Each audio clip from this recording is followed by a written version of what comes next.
নিজের হাতে থাকা ২৫ মন্ত্রণালয় ও বিভাগের সচিবদের সাথে নিজ বাসভবন যমুনায় বৈঠক করেন অন্তর্বর্তী সরকারের প্রধান উপদেষ্টা ডক্টর মোহাম্মদ ইউনূস।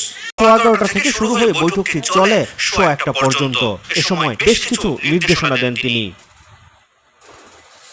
বৈঠক শেষে সচিবালয়ে আয়োজিত ব্রিফিংয়ে বৈঠকের বিস্তারিত তুলে ধরেন জনপ্রশাসন মন্ত্রণালয়ের সিনিয়র সচিব মেজবাহ উদ্দিন চৌধুরী।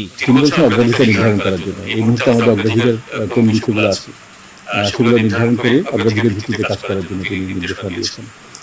স্বচ্ছতা এবং এটা হচ্ছে সংবেদনশীলতার সাথে কাজ করা, এটাকে গুরুত্ব দেওয়ার জন্য তিনি নির্দেশনা দিয়েছেন, যাতে করে যারা যে মহৎ উদ্দেশ্য নিয়ে যে পরিবর্তন সেই উদ্দেশ্য সাধন হয় এবং উদ্দেশ্যকে আরো বেগবানকে সামনে এগিয়ে নিয়ে যাওয়া যায় সেই বিষয়ে তিনি নির্দেশনা দিয়েছেন।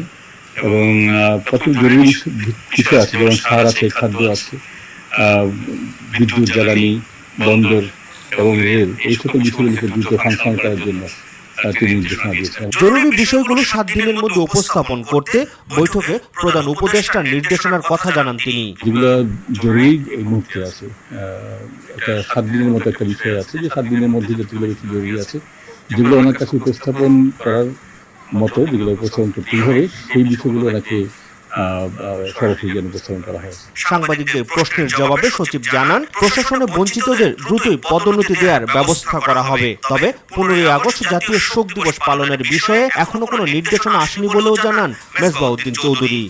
যারা বিসিএস এর যারা সুপারিশপ্রাপ্ত হয়েছেন পাবলিক সার্ভিস কমিশন থেকে ২৮ থেকে ৪২ ব্যাচের, তাদের বিষয়গুলো আমি উপস্থাপন করেছি আমি প্রধান উপদেষ্টার কাছে। আমরা আশা করছি আমরা আগামী কাল বা পরশুর মধ্যে এই বিষয়ে একটা সুস্পষ্ট প্রতিক্রিয়া